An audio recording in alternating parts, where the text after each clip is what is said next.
I am Carrie Cass, and I am the co-director of the Center on Dispute Resolution, which hosts the project on integrative law in legal education. And Aubrey, you can introduce yourself for the people on screen after Desiree does. Hi, Carrie. Hi, Desiree. I'm sorry for the background noise. I'm driving at the moment, so I'm going to make this quick. Sheena and I know each other well. I've done quite a few of Sheena's training programs over a period of time, so I'm familiar with her work. Thanks. Great. And you're also out there in South Africa at the moment? Yes, I am. So I must just say, Carolyn, that Desiree is she's a public law lecturer at the University of Nelson Mandela, and she runs the legal integration program there, as well as being the principal of legal practical training for candidate attorneys in that region. Yes. And so I've actually met Desiree at other programs, but now thank you for saying that. So now other people will know Desiree's background. And Aubrey, because we might have some people who haven't already met you watching this, would you just introduce yourself? Hi, I am Aubrey Davis. I am a 2L at Quebec University. No, you're not. You're a rising 3L. I'm a rising 3L. Thank you. I guess technically I'm not a 2L anymore. I am the Integrative Law Fellow for the Center and have been a part of the Integrative Law movement for almost a year now, and I'm very excited with the direction that it is heading. Thank you. So we will turn it over to you, Sheena. Thank you very much. So ADR and its various formations like mediation, rooted in restorative justice, is the ground of being of the next legal system. Times of great chaos, disruption, and disorder open up a portal for healing, always. It's up to us to choose whether we enter that portal or continue in the same toxic, destructive patterns. So ADR and its various formations like restorative justice-centered mediation can help us to develop the thinking and the language and therefore the structures we need to dismantle the adversarial and the combat of our day that is literally killing us.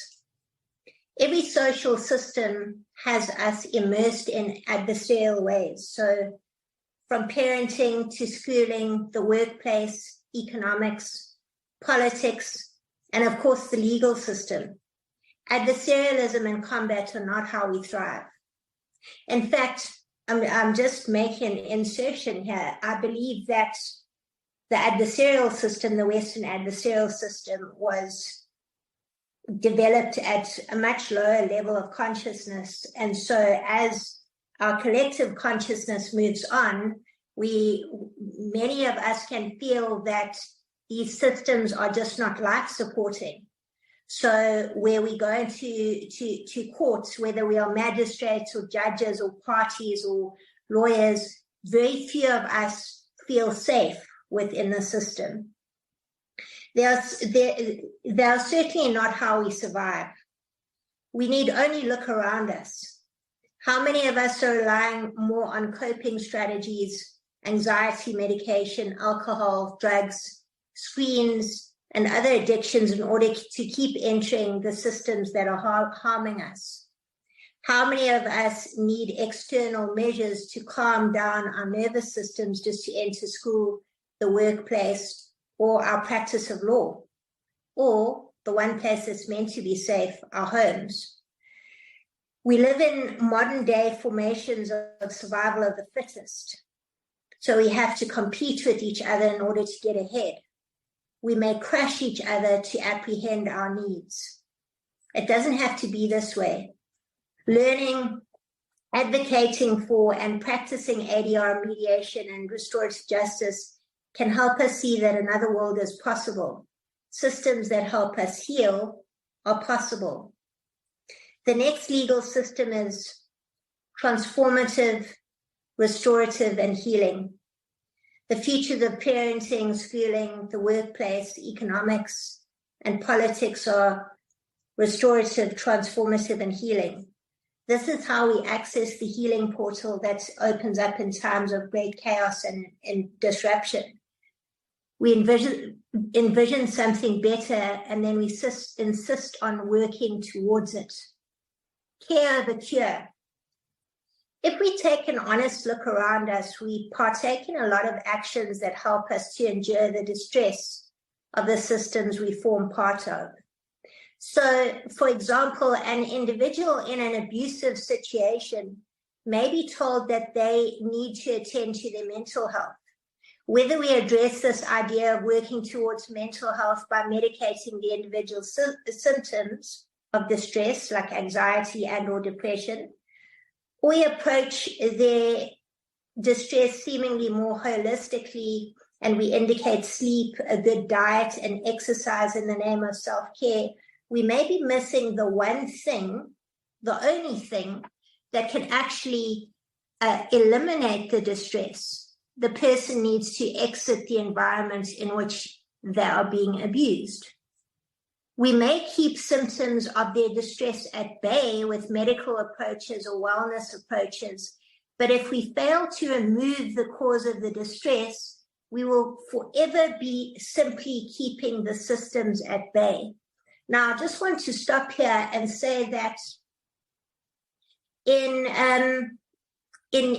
teaching and building non-adversarial approaches over the last almost 2 decades.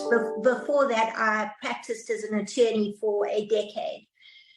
But in teaching and building these approaches, I have moved beyond these approaches just in individual conflict to be able to use these approaches even in constitutional law and administrative law conflicts. So, for example, apartheid in South Africa, which is probably familiar to you, whilst the legal system of apartheid was dismantled 30 years ago, we are yet to dismantle the structures of apartheid that are baked into our systems and our institutions.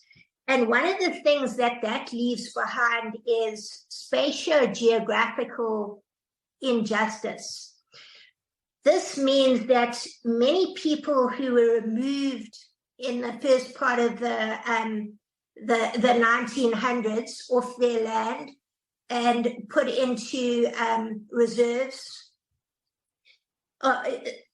now kind of need to move closer to the cities to seek jobs, healthcare, and schooling. So over the last 2 decades, we've seen a rapid urbanization taking place. And this rapid urbanization has eventuated in the proliferation of shack dweller communities, which in the USA you might call ghetto communities. And our land transformation project has failed to keep pace with what our people need. So we are finding that often land is overrun and settled on, and then either a private landowner or a state landowner wants to deal with the situation, so they go to court and seek eviction orders. Because our constitutional jurisprudence has developed to make this a more inquisitorial approach than an adversarial approach, it is becoming increasingly difficult to deal with these matters or to bring these matters to conclusion through our courts. So what we have been doing over the last 10 years is to enter these matters as amicus curiae, or friend of the court, and then advocate to shift these matters to restorative justice dialogue. So our Constitution does support the second generation rights of access to housing and services. And our constitutional case law says that the local authority has to provide these. But without a discursive mechanism, like a restorative justice dialogue mechanism that's properly facilitated, these matters never get concluded in court and often unlawfully or result in unlawful and violent evictions. So where we have entered these matters, we have successfully brought together the state, human settlements, the private landowner, sometimes the local authority, with the community. The communities are terrified of talking to anyone that comes from the state or the police. So we have been able to then help everyone in these matters to get what they need through dialogue. So far, I estimate that we've helped 10,000 families to get justice. And this is the high point of justice is everyone gets what they need. So the state is getting what they need, the people are getting what they need, the private landowners are getting what they need. I'm currently mediating one that comprises 81 high court applications for eviction. And it's a community comprising about 400 households. That kind of matter will never, ever conclude in court. Other matters that we deal with are protest matters that become chaotic and where people are arrested for public violence. Now, if your courts are anything like ours, public violence charges are very, very difficult to prosecute through to finality, because in chaotic situations, it's very difficult to prove all the elements of that particular crime. So what happens is that the state is often arresting people and trumping up the charges in order to keep them in prison for the maximum allowable time as a form of sort of punishment up ahead. So we also intercept these types of matters with amicus curiae applications and say it's not rational to deal with these matters in this way, because also this is the symptom of something else. People have taken to the streets after years of trying to dialogue. So let's get back to the table and try to address what the problem actually is. And so during our Fees Must Fall protests, we saw a lot of peace agreements being concluded between the universities, the state, and the students. I don't know if you are aware of how chaotic our student protests were a few years ago. But they also linked their protests with the outsourcing of labor, which is a really immoral thing that happens in South Africa. There's a kind of middleman between a laborer and like a university institution. So it kind of distances the laborer from that, what should be that employment relationship, that close employment relationship between them and the university. And you have this middleman or broker in the middle, which means that very poor workers that could be earning 6,000 or 7,000 rand more, a lot of that resource then drains away to the broker. So we've gone beyond the traditional understanding of restorative justice, which is a very narrow victim offender dialogue post criminal conviction, and we've said and we've demonstrated and we've built the work to show that restorative justice is the way we think about justice, and therefore can be utilized in family matters and commercial matters, in labor matters, in constitutional matters, in administrative law matters, because the idea is we are trying to make things right again. And the best way to do that is through discursive processes. So, going back to, we may keep the symptoms at bay also in those ways through litigation strategies, but these are hardly ever sustainable long-term solutions.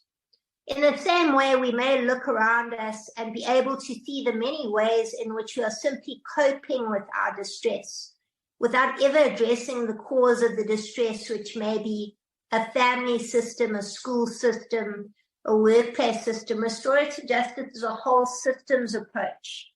So where lawyers are trained to attack or defend a position from a very narrow point of view, the restorative justice approach is to take a step back and regard the whole system, and then to start problem solving in a way that serves every part of that system.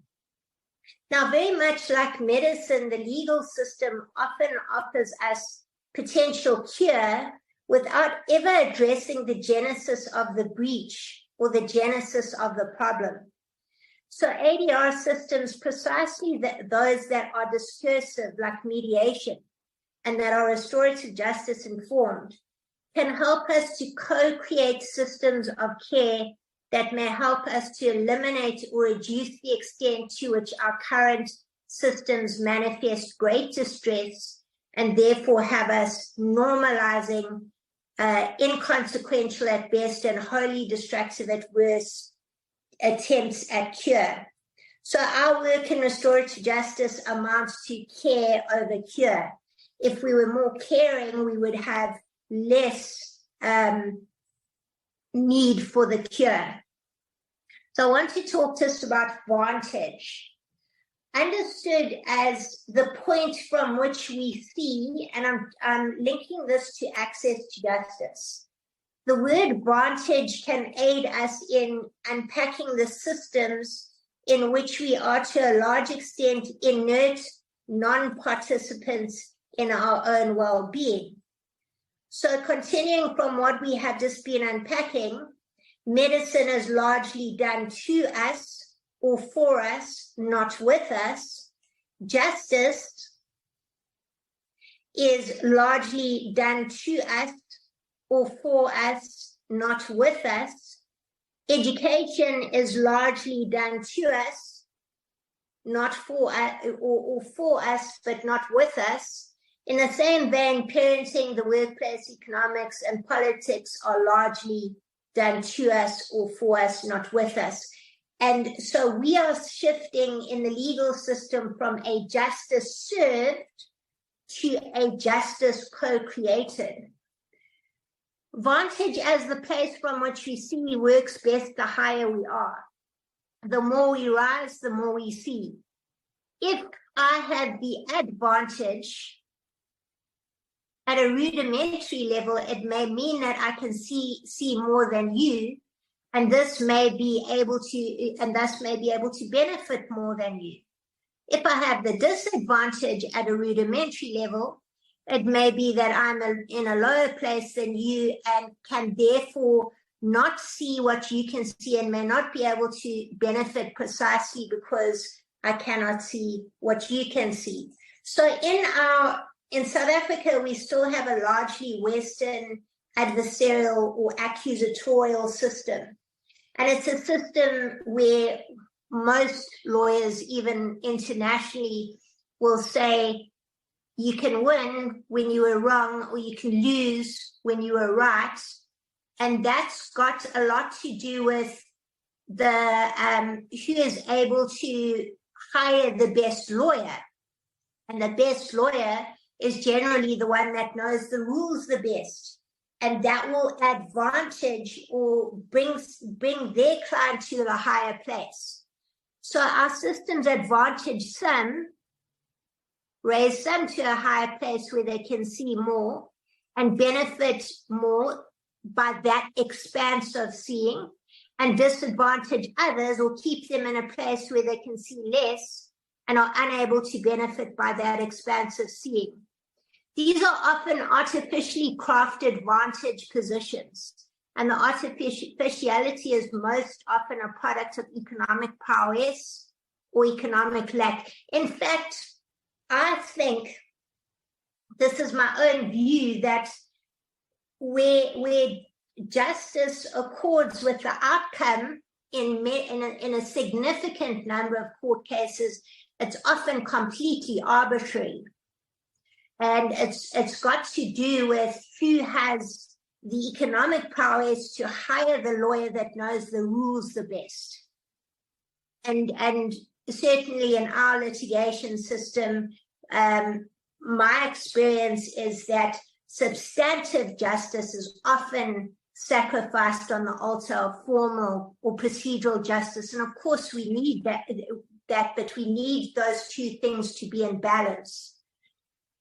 We can be artificially heightened to expansive seeing in ways that help us to gain way more than what we need.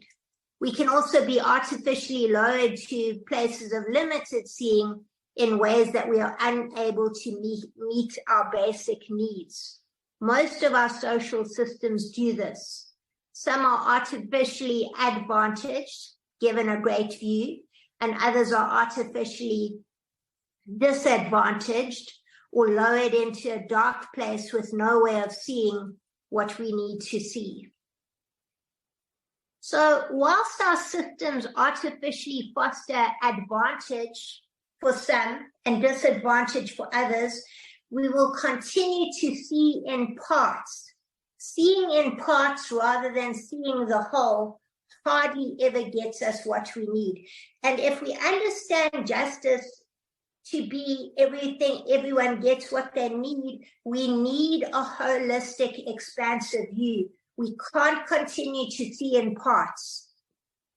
Restorative justice as a whole systems approach is a potentially much better platform for access to justice. ADR processes like mediation, well located within restoration and transformation, can help us to be empowered agents in systems that affect us and in ways that we can participate in creating what we need. Discursive processes are always potentially higher agency processes.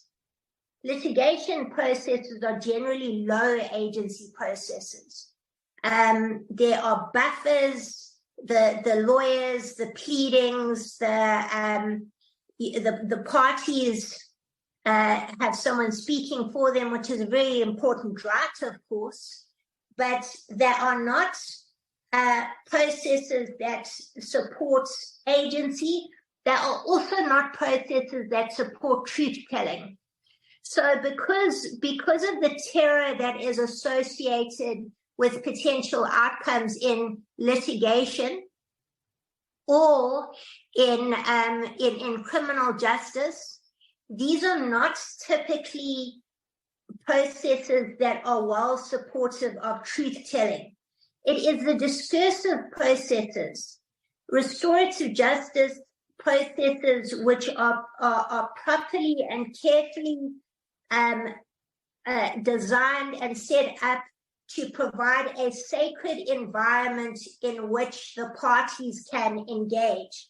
And it doesn't mean they have to be around the same table. Obviously, we need to read the power relations in order to determine whether that happens. But and this is an aspect I'd like to explore further with you: the extent to which discursive processes, restorative justice processes, are far better platforms for truth-telling. ADR processes can help to raise us all so that we are able to see more. And then bound up in a web of intricate mutuality. So that might sound something like what MLK used to say. but this is a quote from a book by Fania E. Davis, who's an American, who wrote the little book on race and restorative justice. Echoing the sentiments of Fania E. Davis, seeking to integrate racial justice and restorative justice, and Richard Raw, who emphasizes the need to integrate our activism and our contemplativism, and Carolyn Mace, who talks about the shift from the love of power to the power of love, we are bound up in an intricate web of reciprocal mutuality. So systems that are not rooted in this understanding and that rather foster separation and division will lead to, or rather are leading to, the complete unraveling of our world. If we continue on this path, humanity has little chance of surviving. And so we're at a crucial time in history where it is imperative, vital, and vital literally means life-giving, that we look to and commit to not just reforming existing systems, but reimagining systems that support true justice, truth-telling, agency, and the high point of justice is that everyone has what they need. We need to birth new systems in economics, politics, and new legal and social systems. It is my firm belief and my commitment that our work in restorative justice, making things right again, transformative justice, imagining, creating, and birthing better systems, and the various methods in ADR, like mediation, is part of how we create or give birth to our next legal system. We're all, in a sense, midwives to this. One that fosters and supports human interidentity and human interrelatedness, and that also helps to restore humanity to a right relationship with the earth and all her creatures. And we can go further and say, and to the divine. Fania E. Davis writes about the indigenous roots of restorative justice and the communitarian philosophy of Ubuntu, which is one of the indigenous philosophies in Africa, which emphasizes human interidentity and interrelationality with all dimensions of existence, other people, places, lands, animals, water, air, and so on. This view of inherent interrelatedness affirms and supports the responsibility we bear to one another. It is quite obvious to me that Africa, our continent, has knowledge systems and capacity to build legal systems far superior to the adversarialism of the West that we have inherited. And you could say the same I've read about the Quinnipiac community, the indigenous knowledge there. There's a golden strand that seems to run through all indigenous knowledge systems, and that seems to be restorative justice. Right relationship with each other, right relationship with the earth, and right relationship with the divine.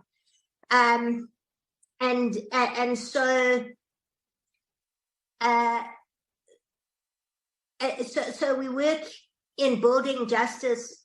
Sorry, I was saying that I believe that we could build a far superior system to the adversarialism of the West that we have inherited, and that we can be a significant part of building the future of what justice and work in building justice looks like and manifests in the future. Our work is rather the work of recognition than cognition, because at the deepest level we know it. When you talk about this stuff, something we know, yes, that feels right. We deeply resonate with systems that bring healing, restoration, and transformation rather than systems that create division and results in winners and losers. We intuitively yearn for systems that enhance human agency rather than fostering way too much power for some and way too little for others. We have a profound and enduring vision for systems that create enough for everyone, not systems that sustain way too much for some and hardly sustain and affirm life for others. So the recognition is something of course, it was always meant to be this way, rather than, oh, this is new. Life-affirming and life-sustaining systems that do not harm should be intricately bound to our reverence for every piece of, every little bit of life that we encounter. The next legal system will have everyone participating in the work of justice, making things right again, enough for everyone. And so our work seeks to empower not only lawyers as mediators and purveyors of restorative justice and transformative justice, but also teachers, health workers, laborers, moms, dads, entrepreneurs, spiritual teachers, faith leaders, and all those involved in figuring out how we do life together. So that brings me to the end of what I've prepared. Do you want to, are there any questions or anything that you would like to, or any aspects you would like to discuss? Sure. Hi. Anthony, why don't you also introduce yourself? I didn't want to stop Sheena when you joined us. She had only just been going for a minute or two, but why don't you introduce yourself so she knows who you are? Hi, Tinker. I'm sorry. It's because I'm ending the semester in my master's in linguistics here in São Paulo, Brazil. So the week is crazy, but I'm so happy I made you this speech because I'm in awe. And although I had never actually read or listened about restorative justice, it just makes perfect sense to me. It seems something like, oh my God, I never listened to this actually, but it makes a perfect sense. So firstly, congrats and thank you for making the time and the space, because I know this was rescheduled. Just briefly about me, and then I proceed to asking you the question I would like to. I'm an attorney here in Brazil, a guest professor in law, innovation and insurance, a researcher and an author on related subjects. And when you were speaking, I thought of two things. Firstly, one of the main things that legal design people like me insistently repeat is that the courts and the system for dispute resolution is not navigable. So people need an actual really technical and scarce knowledge to be able to navigate this reality, even if we think about solving conflicts outside of the judiciary, even if we think about mediation, conciliation, online dispute platforms, and so on. On the other hand, since the 90s, there has been this push for the use of digital solutions. Like Richard Susskind, and many people here in Brazil mentioned him in his book that said about online courts and so on. And now we have the AI, the chat bots. I believe in South Africa it should be the same. Like people here in Brazil are crazy, saying, oh my God, AI replace everything. And as someone that's researches about AI, I'm just saying, guys, keep calm. You just need to study AI to operate it and work in collaboration. So I understood from your speech that restorative justice actually requires a good deal of human intervention, because it is human dealing with human. And I have seen some cases here in Brazil, especially in the criminal field. I have no authority or knowledge to properly assess how this works and how effective it was. But now I sense that we are working, and not only I sense, sorry, just let me provide you with data. There was a research here in Brazil by the supervisory body of the judiciary that proved that almost every court here in Brazil is already using AI solutions. So they are already digital somehow. They are already using AI to solve, and there is this dispute about, oh, I should have access to a human-made decision, not an AI decision. Does this respect constitution, legislation, and so on? I would like to know from you, and sorry for this huge introduction, it was just for situating, but how do you see the role of restorative justice within this new reality of online courts, use of AI for decisions? Because I just don't want us to be like, erase it, and I don't know, how do you see this, how we connect these things as indifferent? Thank you. Okay, so I think there's a natural progression. So our power-based problem-solving structures, police and military, are starting to crumble. Our courts, which are our rights-based problem-solving structures, are starting to crumble. There's a necessary shift towards interest-based problem-solving solutions. That's ADR, that's mediation, that's restorative justice. The Hague Center for Innovation and Law in 2020 made a statement that it's good to see online courts from the point of view of more access to justice, but it's not enough. We need more online informal processes that can live above the rules. Now, what about AI? Why can't AI just, mediate people's conflict? The thing about restorative justice is that it needs compassion. AI does not have emotion.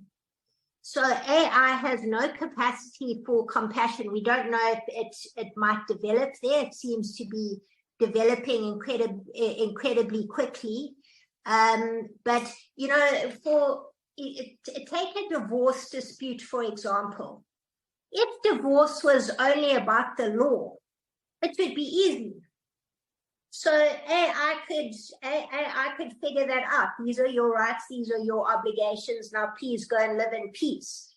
But it's not. It's the social divorce, it's the geographic divorce, it's the psychological divorce, it's the financial divorce, it's the spatial divorce. So will AI develop the capacity to help people run processes like that? We don't know. But whilst AI has no capacity for emotion, it can't take that role. It can't play the role that we play at that level. So I don't know enough about AI to know whether or how far it is from developing the capacity for emotion, and could it develop the capacity for love in all its fullness? Because compassion is a fragment of love, non-judgmentalism is a fragment of love, mercy is a fragment of love. Can AI develop that? I don't know.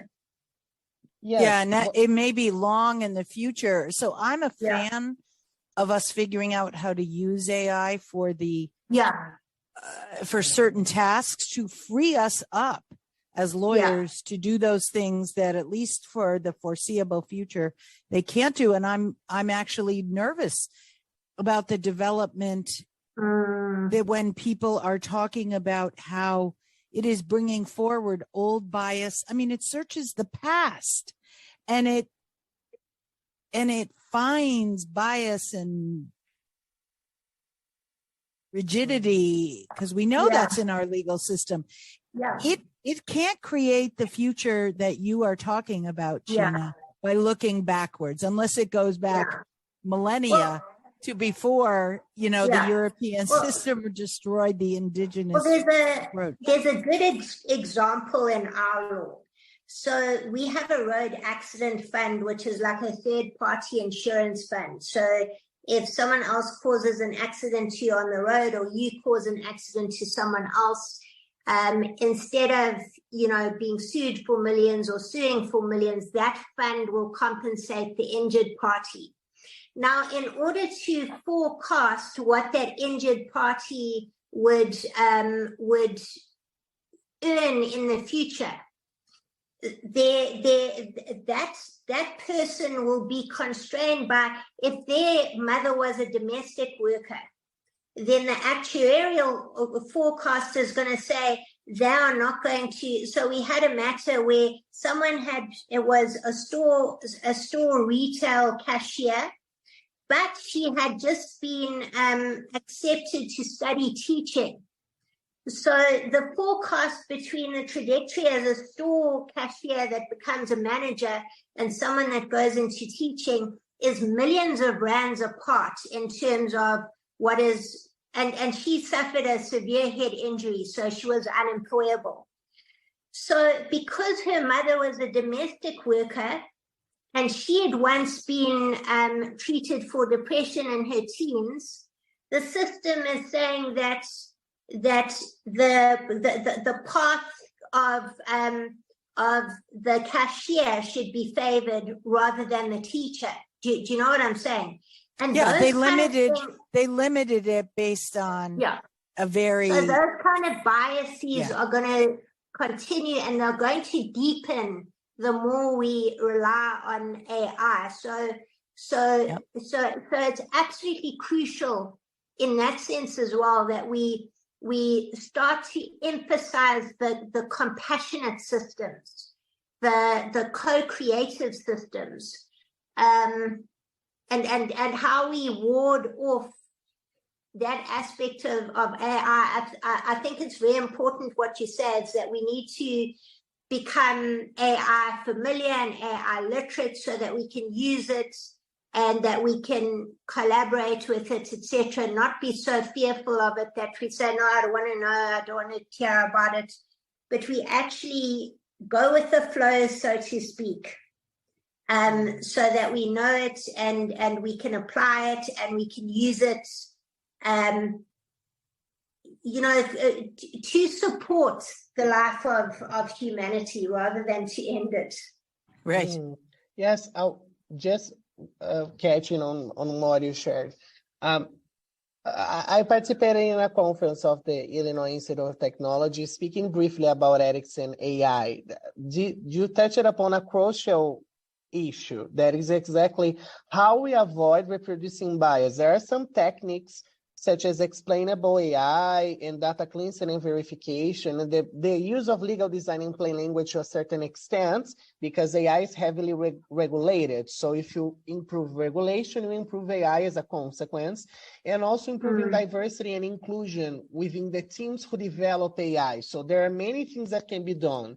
But I just spoke to a researcher here in Brazil that she's an engineer that is studying law. For me, this is crazy, but this is great somehow. And she told me that sometimes when you work with AI, the companies have a time and money shortage. So although the developers of AI say, hey, we have an issue, we can improve this, the heads of the team say, okay, I have no time for this. I have a deadline to meet. I have no more money to spend. So let's move on with this poor first version. Then the client approves, the client gives more money, we improve. And this is dangerous somehow. This is an information I hadn't access to. And we were speaking about sentience. I have some crazy examples from the US, although I don't live in the US. There is this guy that was using Bing, and Bing, this was reported in the New York Times. Bing started to act crazy and started to say that it was not Bing, it was Sydney.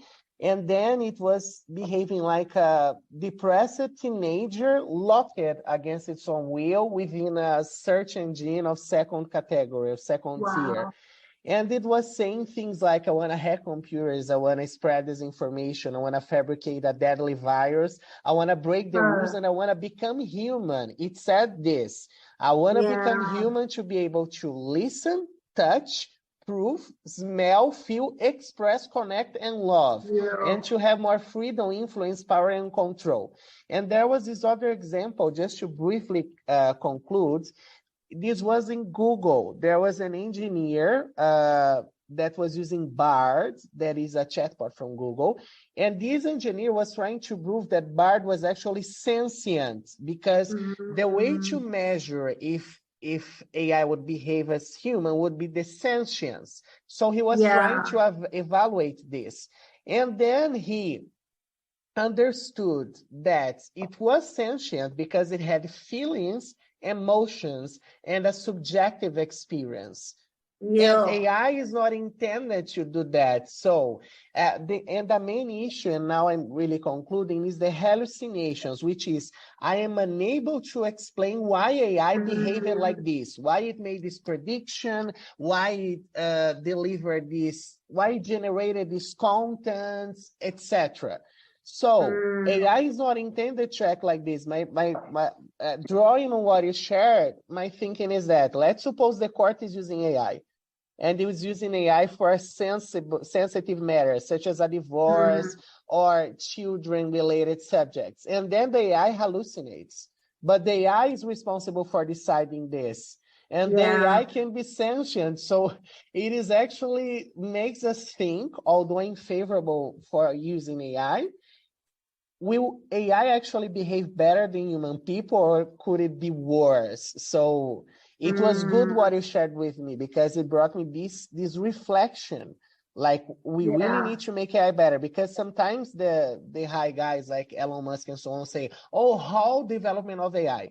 But to be honest, they're not worried about AI. They just want to create momentum so the stock value grows and they can have time to generate something better. But we need to think about this.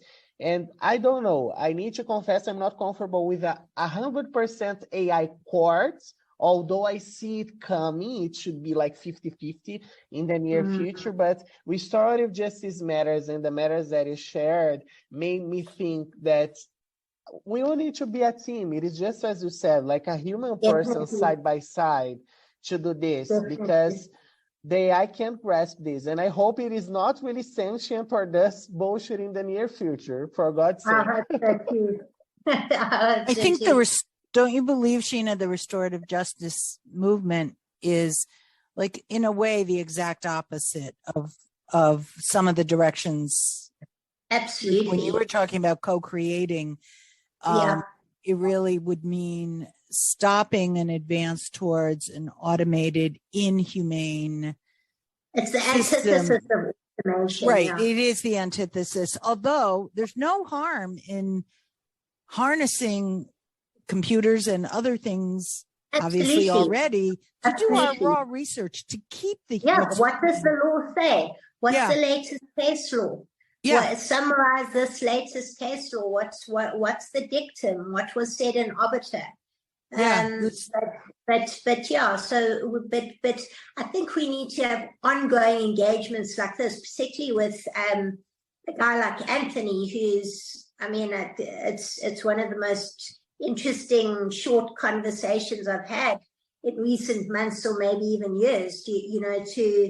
To speak to someone in legal design and legal tech, and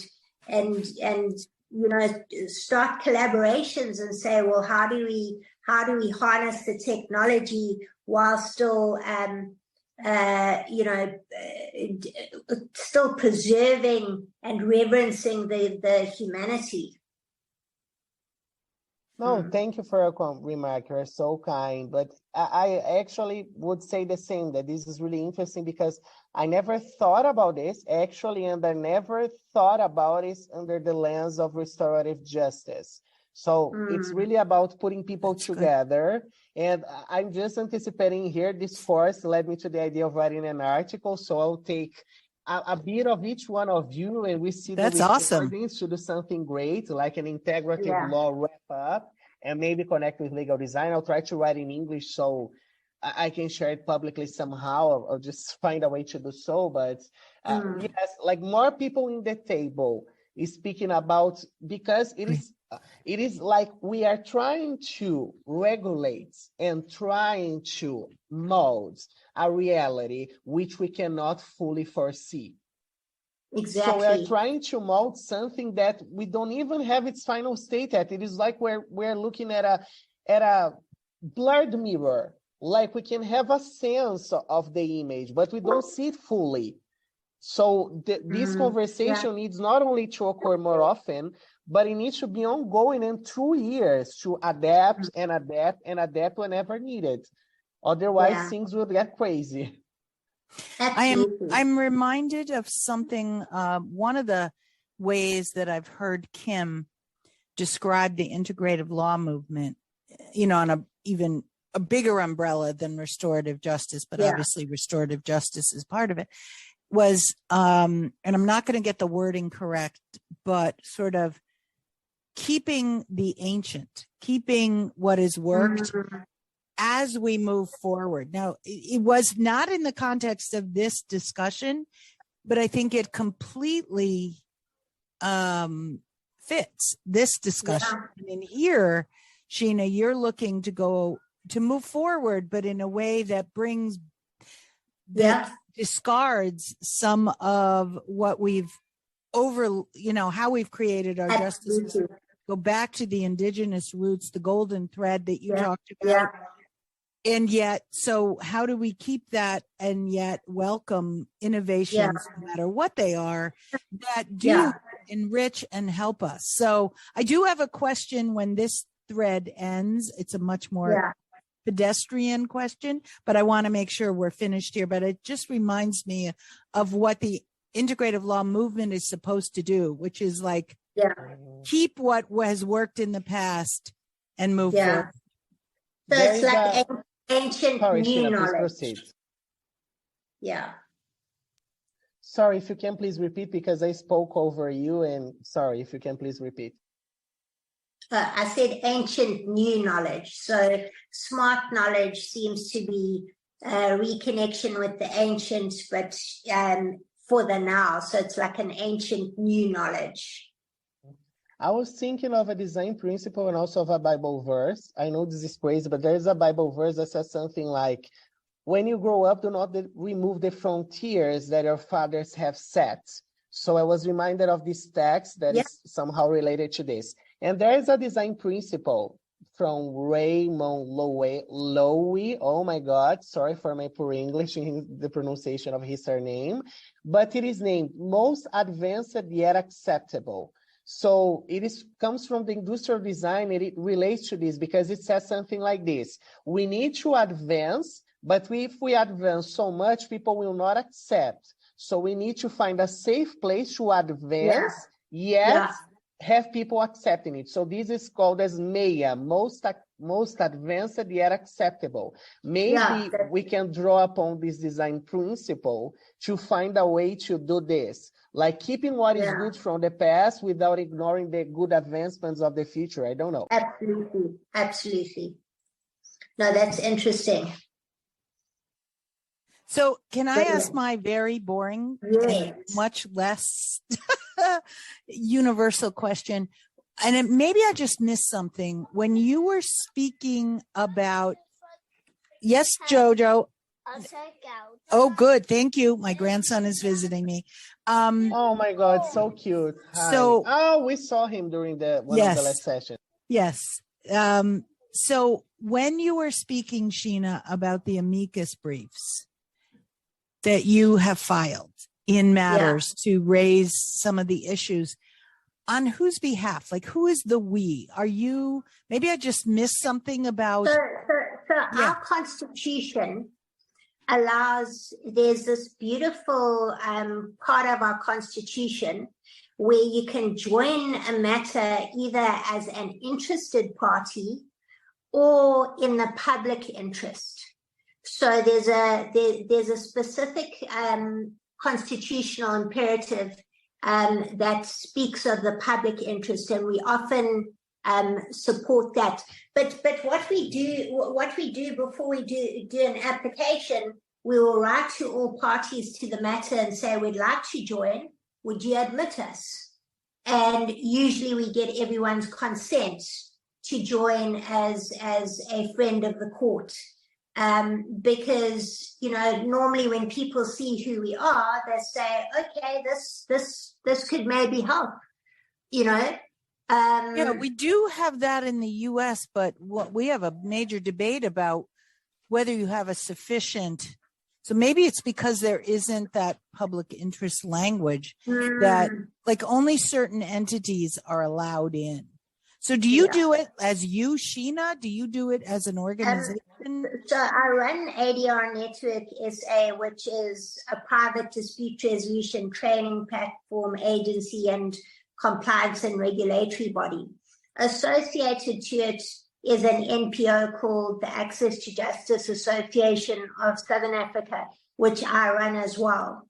So we will enter as Access to Justice, with one of us speaking, often me speaking for Access to Justice, representing. Right. So you do have either a nonprofit or, because my clinic at the law school has filed amicus briefs in various matters, not on this particular topic. And sometimes they say, sure, that would be wonderful.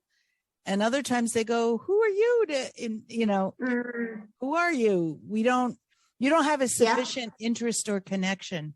So Yeah. I do understand it's not just anybody, but I wanted to go back and ask you a little more on that. Thank you. We've used that amicus brief exceedingly effectively. In fact, the first few times I was completely surprised that it was effective. I was initially just taking a chance because we had been consulted by a community, and I didn't see any other way of actually helping this community. We initially engaged the other parties and invited them into a process, and they were resistant. And then in the first few matters, we actually applied to join. And I don't think we got consent from all parties, but the court appointed us and they said, no, this seems to be, a party that could help all the parties, including the court. Bearing in mind that in these matters, there was this distinct shift towards an inquisitorial process, which is always better served through a mediated process. So it just all seemed to make sense. And it has been very effective that way. We've used the amicus brief, as I said, also in public violence matters. There've also been, I personally practice victim-centric restorative justice in domestic violence and sexual violence matters as well. They're far too complex for the criminal justice system. The criminal justice system is not an evolved enough system to deal with those problematic and highly complex. And of course, in sexual violence matters, there's often very little evidence beyond the say-so of the victim and the perpetrator because they're behind closed-door insidious crimes. So we can shift to a space which centers the victim. In our criminal law, the victim is not even a party to the process, they're only a witness to the process. The state is the injured party. So it's not for the victim. And so in these processes, we can center the victim and say, we believe you. Now how do we solve this problem? Whereas criminal justice starts with, how can we possibly believe you? And then goes ahead and further obliterates the victim's life. So, we have very low convictions, which mirrors across the world, because, where you have an innocent until proven guilty and a burden of proof which is beyond a reasonable doubt, and you have an insidious behind closed door crimes, how do you prove those things? It's almost impossible unless it's a very vicious attack where someone gets killed and there's lots of DNA evidence and that kind of thing. It's almost impossible to prove. Yeah. So. Well, I know we're coming up on time, and I've really enjoyed this conversation. Is there any sort of final comments? We have to keep them short because we have to move on and end this recording, but I don't know if Desiree or Aubrey, if you have anything else you want to join or say in addition to thank you, Sheena and Anthony. But anything else, Desiree or Aubrey, you'd like to add to the record? I don't know how to even top everything that's been said. This is very enlightening. Thank you, Sheena. Oh, thank you so much, Aubrey, and thank you so much for rescheduling. It's been an absolute blessing to me to have this conversation with you, and so thank you very much. And it's you have certain encounters in your life that you think, okay, this could be something really significant, and just engaging with Carolyn and seeing some of the messages from Aubrey and Desiree, and then of course engaging with Anthony, I feel the weight of significance, and I really am grateful for that. Thank you so much. Thank you. I added you on LinkedIn. Let's connect and do things together. Great. Desiree, Excellent. anything you wanted to add? Thank you, Carrie. Thank you, Sheena, for a wonderful discussion tonight. Well, in South Africa and earlier. Great. Well, you're cutting out a little bit, but I think we got the gist of it. Thank you, Desiree. Parts of the world. You talked about. Okay, thank you. No, you're back. Is there any? I didn't mean to cut you off. I think her signal is very bad. She seems to be driving, so I'll. Yes, so we'll call it at that. And I know that you and she know each other, and you can pick up the conversation as needed. So I'm sure, as we talked about before, Sheena, we will be reaching out again for future programs. And I really want to thank you and thank all of you. But thank you. We're calling it a wrap for now. And thank you more so to come. much, everyone. Thank you, Aubrey. Thank you, Anthony. Thank you, Carolyn. Cheers. Cheers to you as well. Bye.